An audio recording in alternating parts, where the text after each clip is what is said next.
الغرض کسی بھی طریقے کے وسیلے کا کچھ بھی ذکر نہیں ہے۔ پھر بھی رب العالمین نے حضرت آدم اور حوا کی دعا کو قبول فرمایا۔ یونس علیہ الصلوۃ والسلام بھی رب العالمین کو ڈائریکٹ پکارتے ہیں تو ان کی دعا قبول ہو جاتی ہے۔ آپ بھی دنیا کے اندر رب العالمین کو ڈائریکٹ پکارو۔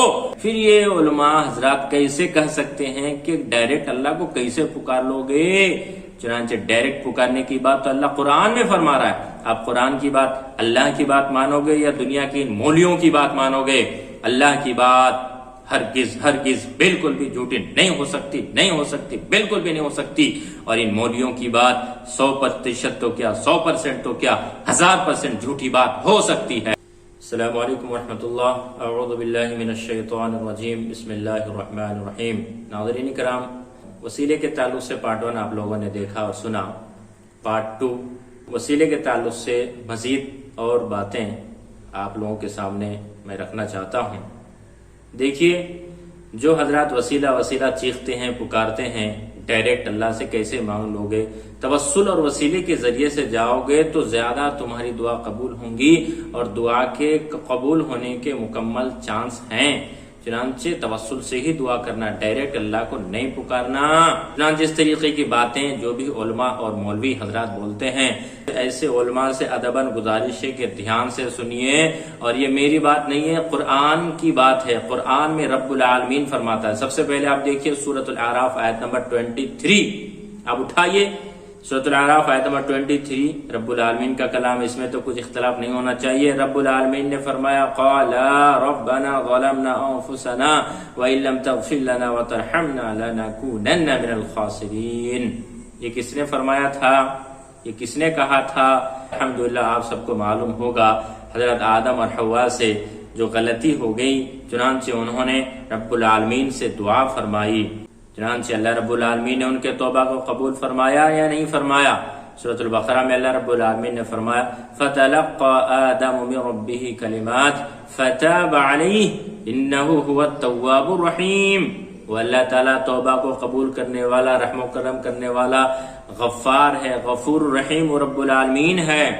چنانچہ اس آیت کے اندر آیا سورۃ الاعراف آیت نمبر 23 جو ایک دعا بھی ہے، تو چنانچہ حضرت آدم اور حوا نے ڈائریکٹ اللہ تعالیٰ کو پکارا تو اللہ تعالیٰ نے ان کے توبہ کو قبول فرمایا۔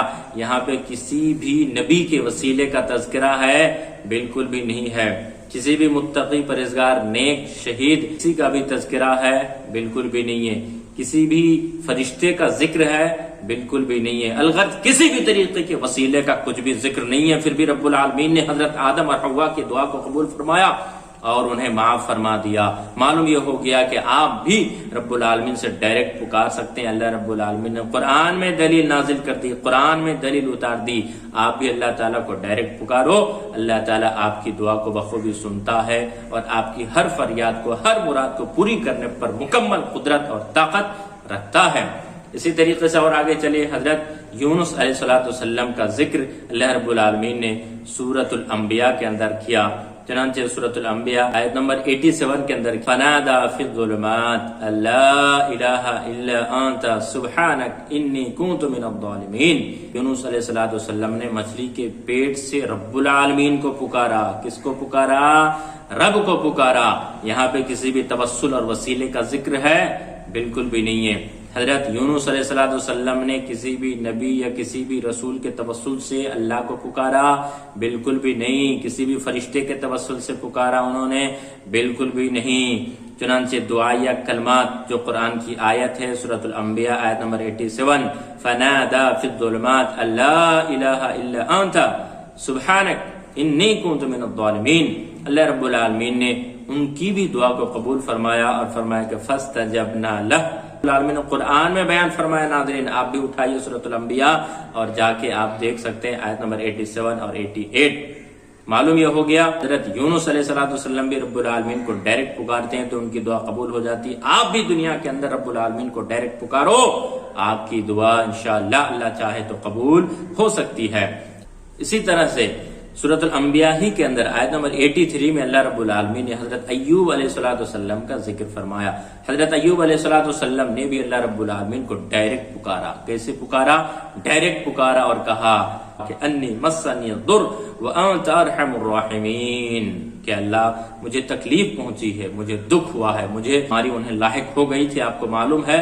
چنانچہ وَأَنْتَ أَرْحَمُ الرَّاحِمِينَ، سب سے زیادہ رحم و کرم کرنے والی ذات تو ہی ہے رب العالمین۔ چنانچہ اللہ رب العالمین نے ان کی بھی دعا کو قبول فرمائی، فَاسْتَجَبْنَا لَهُ، اللہ رب العالمین نے بیان فرمایا اور ان کی تکلیف کو، ان کے غم کو، ان کی پریشانی کو، ان کی بیماری کو ان سے دور فرما دیا، اور بہت ساری نعمتوں سے بھی مزید رب العالمین نے حضرت ایوب علیہ السلام کو نوازا۔ تو اس آیت کے اندر جو سورۃ الانبیاء آیت نمبر 83 ہے، اس میں بھی کسی بھی توسل اور وسیلے کا ذکر ہے؟ بالکل بھی نہیں ہے۔ پھر یہ علماء حضرات کیسے کہہ سکتے ہیں کہ ڈائریکٹ اللہ کو کیسے پکار لو گے؟ چنانچہ ڈائریکٹ پکارنے کی بات تو اللہ قرآن میں فرما رہا ہے۔ آپ قرآن کی بات، اللہ کی بات مانو گے یا دنیا کی ان مولیوں کی بات مانو گے؟ اللہ کی بات ہرگز بالکل بھی جھوٹی نہیں ہو سکتی، نہیں ہو سکتی، بالکل بھی نہیں ہو سکتی۔ اور ان مولیوں کی بات 100% تو کیا، 100% تو کیا، 1000% جھوٹی بات ہو سکتی ہے۔ اللہ کی بات مانیں گے اللہ تعالیٰ آپ کو جنت دے گا، ان مولیوں کی مانیں گے، ان مولیوں کے پاس خود کے پیٹ بھرنے کے لیے کچھ بھی نہیں ہے۔ ناظرین کرام، سوچنے کا مقام ہے، غور کرنے کی بات ہے۔ اسی طریقے سے اللہ رب العالمین نے حضرت زکریا علیہ السلام کا بھی ذکر سورۃ الانبیاء کے اندر آیت نمبر 89 کے اندر کیا۔ چنانچہ حضرت زکریا علیہ السلام نے رب العالمین کو پکارا، رب العالمین سے دعا فرمائی کہ ربی لا تذرنی فردا وانت خیر الوارثین۔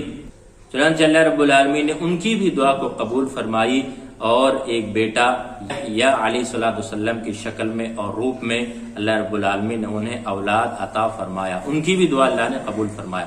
تو بتائیے سورۃ الانبیاء آیت نمبر 83 میں، 87 میں، 89 میں چنانچہ کسی بھی نبی یا کسی بھی فرشتے کے توسل اور وسیلے کا کچھ بھی ذکر ہے، کچھ بھی تذکرہ ہے؟ بالکل بھی نہیں ہے ناظرین کرام۔ اسی طریقے سے دلائل تو بے شمار ہے۔ حضرت نوح علیہ السلام کے بد دعا کا اللہ رب العالمین نے تذکرہ فرمایا، جس کے اندر حضرت نوح علیہ السلام نے بد دعا فرمائی کہ رب لا تذر علی الارض من الکافرین دیارا، کہ اے پروردگار، اے میرے پالنے والے، روئے زمین میں کسی بھی کافر کو چلتا پھرتا مت چھوڑ۔ اللہ رب العالمین نے ان کی بھی دعا کو قبول فرما لی، یعنی ان کی جو بد دعا تھی قوم کے خلاف قبول فرما لیا اور ان کی قوم کو بالکل ہلاک و برباد کر دیا طوفان اور اسی طریقے سے سیلاب اور باڑھ کے ذریعے سے۔ تو یہاں پر بھی دیکھیے کہ اس بد دعا میں کسی بھی توسل کا ذکر ہے؟ بالکل بھی نہیں ہے۔ پھر وہ حضرات کہاں ہیں جو یہ چیختے ہیں، یہ چلاتے ہیں کہ بغیر توسل کے رب کو ڈائریکٹ کیسے پکار لو گے؟ چھت پہ جانے ہیں تو سیڑھی کی ضرورت پڑے گی نا۔ تو اس طریقے سے بکواس مثالیں آپ اپنے جیب میں رکھ لو۔ قرآن فرما رہا ہے کہ رب العالمین کو ڈائریکٹ پکارو، رب تمہاری بات کو سننے والا ہے، رب تمہارا جواب دینے والا ہے، رب بخشنے والا ہے، رب تمہاری فریاد کو سننے والا ہے، تمہاری مراد کو پوری کرنے والا ہے۔ چنانچہ ناظرین کرام، قرآن پر عمل کیجئے، قرآن پر ایمان لائیے، قرآن پر ایمان رکھیں گے، قرآن پر یقین رکھیں گے، قرآن کے مطابق عمل کریں گے تو یقیناً جنت الفردوس میں آپ کی جگہ پکی ہے۔ اسی طریقے سے دلائل تو بے شمار ہے۔ انشاءاللہ دھیرے دھیرے پارٹ 1، پارٹ 2، پارٹ 3 کر کے چھوٹی چھوٹی ویڈیوز بنا کر کے ہم آپ کے سامنے ساری دلیلوں کو انشاءاللہ رکھیں گے۔ چنانچہ ہم سے آپ جڑے رہیں، ہمارے چینل کو سبسکرائب کریں، شیئر کریں